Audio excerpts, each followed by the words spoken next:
Asset locations. Assets can be located in different locations depending on the nature of the business and the company's operations. You can maintain asset locations in Sage Business Cloud accounting software.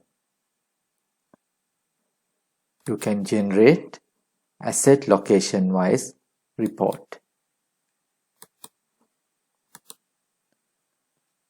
You can create asset locations from company, assets, asset locations. Click Add Location. Enter location name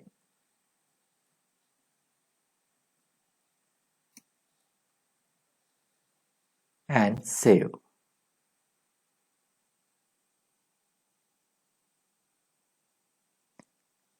After you create your asset location, you can view the list of locations.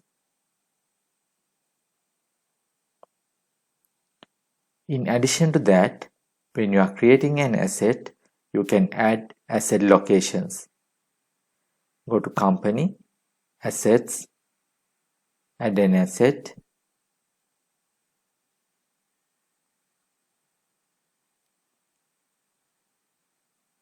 Under Asset Locations, select Add New Location. You can enter the new asset location and save.